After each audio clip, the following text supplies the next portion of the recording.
नमस्कार दोस्तों, राधे राधे, जय श्री कृष्णा। दोस्तों, स्वागत है आपका फिर से इस चैनल पर। दोस्तों, सच्ची श्रद्धा भाव से कमेंट में जय श्री राधे कृष्णा जरूर लिखें। दोस्तों, हमारे हिंदू धर्म में किसी भी स्त्री का एक से ज्यादा पति होना गलत माना जाता है, लेकिन फिर भी आज से कई साल पहले महाभारत युग में द्रौपदी ने 5 पुरुषों से विवाह किया था। ऐसे में सोचने वाली बात है कि आखिर उस समय ऐसी क्या मजबूरी आ पड़ी थी कि द्रौपदी को 5 पुरुषों से विवाह करना पड़ा था। और सबसे जरूरी, द्रौपदी ने अपने 5 पतियों के साथ पत्नी धर्म कैसे निभाया। दोस्तों, द्रौपदी से जुड़े ऐसे कई सवाल हैं जो उसके चरित्र पर प्रश्न चिन्ह लगाते हैं। अगर आप भी द्रौपदी के जीवन से जुड़े रहस्यों को जानना चाहते हैं तो वीडियो में अंत तक जरूर बने रहिएगा। वीडियो काफी ज्यादा इंटरेस्टिंग होने वाली है, इसलिए अगर अब तक आपने हमारे चैनल को सब्सक्राइब नहीं किया है तो हमारे चैनल को सब्सक्राइब करके बेल आइकन को प्रेस कर ले, ताकि हमारे आने वाली वीडियोस की नोटिफिकेशन आपको मिलती रहे। तो चलिए शुरू करते हैं। दोस्तों, महाभारत के अनुसार द्रौपदी के जन्म से पहले द्रौपदी के पिता राजा द्रुपद और गुरु द्रोणाचार्य के बीच एक घनघोर युद्ध हुआ था। इस युद्ध में गुरु द्रोणाचार्य ने राजा द्रुपद को हराकर उनके आधे राज्य पर कब्जा जमा लिया था। युद्ध में हारे हुए राजा द्रुपद ने गुरु द्रोणाचार्य से बदला लेने के लिए पुत्र प्राप्ति की इच्छा से एक बड़े यज्ञ का आयोजन किया। उस वक्त यज्ञ की बेदी के मध्य भाग से एक पुत्र के साथ साथ एक अनंत सुंदरी कुमारी कन्या भी प्रकट हुई। उस कन्या के नेत्र कमल के समान, बाल घुंघराले और उसका रंग सांवला था। ब्राह्मणों ने जब उस दिव्य कन्या को देखा तो उन्होंने कहा, यह कन्या रूपवान होने के साथ साथ कृष्ण की है, इसलिए उसका नाम कृष्णा होगा। दोस्तों, द्रौपदी इसलिए भी द्रौपदी कहलाई क्योंकि उसका जन्म राजा द्रुपद की पुत्री के रूप में हुआ था। दोस्तों, राजा द्रुपद के मन में द्रोणाचार्य के प्रति जबरदस्त नफरत की भावना थी और अपनी इन्हीं नफरत के भाव को उन्होंने द्रौपदी के मन में भी बचपन से कूट कूट कर भर दिया था। द्रौपदी भी राजा द्रुपद की तरह बदले की आग में जल रही थी और मन ही मन ऐसी तरकीबें सोचती रहती जिससे वह अपने पिता के अपमान का बदला द्रोणाचार्य से ले सके। लेकिन द्रोणाचार्य हस्तिनापुर राज्य के संरक्षण में थे। द्रोणाचार्य को नीचा दिखाने के लिए राजा द्रुपद को एक शक्तिशाली गठबंधन की आवश्यकता थी। इसलिए जब द्रौपदी विवाह के योग्य हुई तो राजा द्रुपद ने द्रौपदी के स्वयंवर का आयोजन किया। हालांकि कृष्ण जानते थे कि धर्म की स्थापना के लिए द्रौपदी का विवाह अर्जुन से होना जरूरी है, इसलिए द्रौपदी के स्वयंवर के पहले से ही वह राजा द्रुपद के महल में आकर रहने लगे थे। कहा जाता है इस दौरान द्रौपदी की भगवान कृष्ण से काफी अच्छी मित्रता हो गई थी। यहाँ तक कि द्रौपदी ने भगवान कृष्ण से विवाह करने की इच्छा भी जाहिर की थी, जिस पर श्री कृष्ण ने यह कहते हुए मना कर दिया था कि वह सिर्फ ऐसी स्त्री से ही विवाह करेंगे जो उनके लक्ष्य के प्रति पूरी तरह समर्पित होगी, यानी धर्म की स्थापना के कार्य में उनका पूरी तरह से साथ देगी।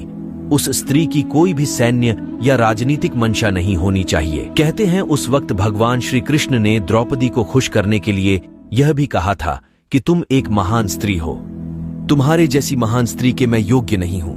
दोस्तों, जब द्रौपदी के स्वयंवर का आयोजन हुआ तो उस वक्त 5 पांडव युधिष्ठिर, भीम, अर्जुन, नकुल और सहदेव ब्राह्मण वेश में वनवास काट रहे थे। वे अपनी मां के साथ एक गरीब कुम्हार के घर में रह रहे थे और भिक्षाटन पर ही जीवित थे। जिस दिन द्रौपदी का स्वयंवर था उस दिन भी 5 पांडव ब्राह्मण के वेश में भिक्षा मांगने के लिए निकले हुए थे। तभी उन्हें कहीं द्रौपदी के स्वयंवर का पता चला। तब अर्जुन ने अपने भाइयों से स्वयंवर में भाग लेने की इच्छा जताई, जिसके बाद 5 पांडव ब्राह्मण के वेश में ही स्वयंवर में पहुंच गए। यहाँ स्वयंवर की शर्त के अनुसार जो भी धनुर्धर ऊपर घूमती हुई मछली की परछाई को नीचे पानी में देखकर उसकी आंख को भेद देगा, उसी के गले में माला डालकर द्रौपदी उससे विवाह करेगी। अर्जुन एक श्रेष्ठ धनुर्धर थे, इसीलिए उन्होंने मछली की आंख को भेद कर स्वयंवर की शर्त को जीत लिया और द्रौपदी को अपनी पत्नी बनाकर उसे अपने साथ अपने आश्रम ले आए। अब यहाँ आप में से बहुतों के मन में यह सवाल आ रहा होगा कि जब स्वयंवर में द्रौपदी को अर्जुन ने जीता था और द्रौपदी का विवाह अर्जुन से हुआ था, तो फिर वह पांडवों की पत्नी कैसे बनी। दोस्तों, दरअसल हुआ यूं कि जब अर्जुन सहित बाकी पांडव द्रौपदी को लेकर आश्रम लौटे तो उस वक्त कुंती खाना बना रही थी। अर्जुन ने दरवाजे पर ही खड़े कुंती से कहा, मां देखो हम क्या लाए हैं। तब कुंती ने बिना देखे ही यह कह दिया, जो भी लाए हो पांचों भाई आपस में बांट लो। दोस्तों, यहां कुंती की भी गलती नहीं थी, क्योंकि रोजाना पांडव को दिन भर भिक्षा करके जो कुछ भी मिलता उसे वे अपनी मां कुंती के सामने लाकर रख देते थे, जिसे कुंती सभी में बराबर बांट देती थी। इसलिए हर रोज की तरह जब उस दिन भी अर्जुन द्रौपदी को लेकर आए और उन्होंने अपनी मां से कहा कि देखो मां, आज हम लोग आपके लिए क्या लाए हैं, तो उस दौरान कुंती घर के काम में व्यस्त थी। इसलिए उन्होंने बिना देखे ही यह कह दिया कि जो भी लाए हो उसे 5 भाई आपस में बराबर बांट लो। हालांकि अपनी मां की यह बात सुनकर सभी पांडव भाई सकते में आ गए, और जब कुंती ने भी एकदम शांति महसूस की तो उसने पीछे मुड़कर देखा जहां उसे अपनी भूल का हुआ। उन्होंने अपने पुत्र युधिष्ठिर से कहा, इसका कोई ऐसा उपाय निकालो जिससे द्रौपदी का कोई भी अनर्थ ना हो और मेरे मुंह से निकली बात झूठी ना हो। हालांकि जब इसका हल युधिष्ठिर भी ना निकाल पाए, तब पांडव अपनी मां की बात का मान रखते हुए द्रौपदी से विवाह करने के लिए तैयार हो गए। लेकिन जब इस बात का पता राजा द्रुपद को चला तो वे काफी परेशान हो गए। राजा द्रुपद की चिंता को दूर करने के लिए महर्षि व्यास ने राजा द्रुपद को द्रौपदी के पूर्व जन्म की कहानी बताई। महर्षि व्यास ने बताया कि द्रौपदी अपने पूर्व जन्म में एक आर्षि कन्या थी। वह रूपवती होने के साथ साथ गुणवती और सदाचारिणी भी थी, लेकिन पूर्व जन्म के कुछ कर्मों के कारण द्रौपदी का विवाह नहीं हो पा रहा था। इसीलिए द्रौपदी ने भगवान शिव की घोर तपस्या की, और इस तपस्या से प्रसन्न होकर शिवजी ने द्रौपदी को मनचाहा वर मांगने के लिए कहा। तब द्रौपदी ने सोचा कि वरदान से उसकी सभी इच्छाएं पूरी नहीं होंगी, इसलिए उसने घुमा फिराकर महादेव से वरदान मांगा। द्रौपदी ने महादेव से कहा, हे प्रभु, मेरा विवाह किसी ऐसे व्यक्ति से हो जो धर्म का सबसे बड़ा झाता हो, जो सबसे अधिक बलवान हो, जो किसी विद्या में कौशल हो, जिसे नक्षत्रों का ज्ञान हो और जो सबसे अधिक सुंदर हो। द्रौपदी ने चालाकी दिखाते हुए यहाँ 5 वरदान को एक वरदान बनाकर मांगा। हालांकि महादेव द्रौपदी के मन की बात को समझ गए थे, लेकिन उन्होंने द्रौपदी को पहले ही मनचाहा वरदान देने का वचन दे दिया था। इसलिए महादेव ने द्रौपदी से कहा कि तेरी चालाकी को मैं भली भांति समझ चुका हूँ, इसीलिए अब तुझे अगले जन्म में 1 नहीं 5 पति मिलेंगे। यह सुनकर द्रौपदी चिंतित हो जाती है और महादेव से प्रार्थना करती है कि हे प्रभु, मैं आपकी कृपा से केवल 1 ही पति चाहती हूँ। इस पर शिवजी ने कहा, मेरा वरदान व्यर्थ नहीं जा सकता, इसीलिए तुझे 5 पति प्राप्त होंगे। भगवान शिव के वरदान स्वरूप द्रौपदी को इस जन्म में 5 पति प्राप्त हुए हैं। दोस्तों, इस कहानी को सुनने के बाद राजा द्रुपद अपनी बेटी द्रौपदी का विवाह 5 पांडवों के साथ करने को राजी हो जाते हैं। हालांकि द्रौपदी अभी भी 5 पांडवों से विवाह करने को तैयार नहीं थी, लेकिन फिर द्रौपदी इस शर्त के साथ तैयार हो गई कि 5 पांडव भाई आगे जाकर जिस किसी से भी विवाह कर सकते हैं, लेकिन रानी का स्थान केवल द्रौपदी को ही मिलेगा। कहा जाता है कि द्रौपदी के इस शर्त को मानने के लिए पांडव तैयार हो गए थे, जिसके बाद सबसे पहले द्रौपदी का विवाह सबसे बड़े भाई युधिष्ठिर के साथ किया गया, और उस रात द्रौपदी ने युधिष्ठिर के साथ अपना पत्नी धर्म निभाया। उसके अगले दिन द्रौपदी का विवाह भीम के साथ हुआ। द्रौपदी ने भीम के साथ अपना पत्नी धर्म निभाया। इस तरह द्रौपदी की शादी बाकी भाइयों से भी की गई और सभी के साथ उसने अपना पत्नी धर्म निभाया।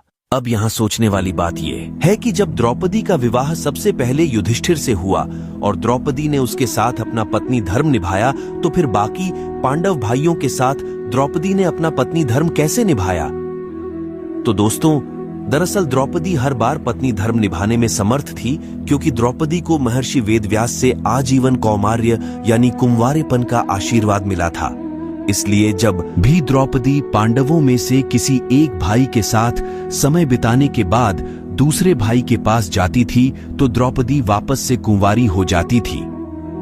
कहते हैं 5 पांडव की विवाह के बाद एक दिन देवर्षि नारद 5 पांडवों से मिलने आए और पांडवों के भविष्य को लेकर चिंता जताते हुए धर्मराज युधिष्ठिर और अन्य 5 पांडवों से कहते कि द्रौपदी तुम 5 भाइयों की पत्नी है, इसलिए तुम लोगों को द्रौपदी को लेकर नियम बना लेना चाहिए कि कौन भाई कितने वक्त तक द्रौपदी के साथ समय व्यतीत करेगा। नारद मुनि की यह बात सुनकर धर्मराज युधिष्ठिर नारद मुनि से कहते हैं कि हे प्रभु, हम पांचों भाइयों में आज तक कभी भी द्रौपदी को लेकर कोई मनमुटाव नहीं हुआ और फिर मुझे पूरी उम्मीद है कि भविष्य में भी हमारे बीच ऐसा कुछ नहीं होगा।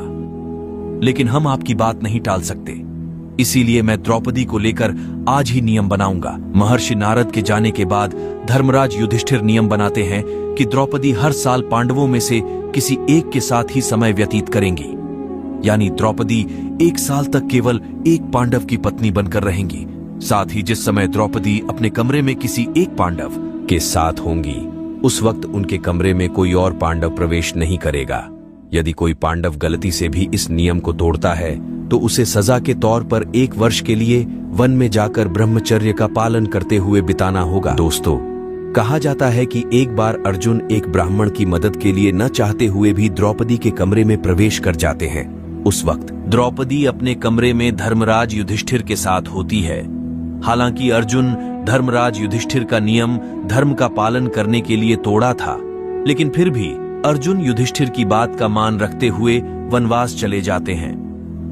दोस्तों, आज भले ही लोगों के बीच बड़े छोटे का लिहाज नहीं है, लेकिन द्वापर युग में अपनों से बड़ों की बातों का मान रखना हर इंसान का कर्तव्य होता था।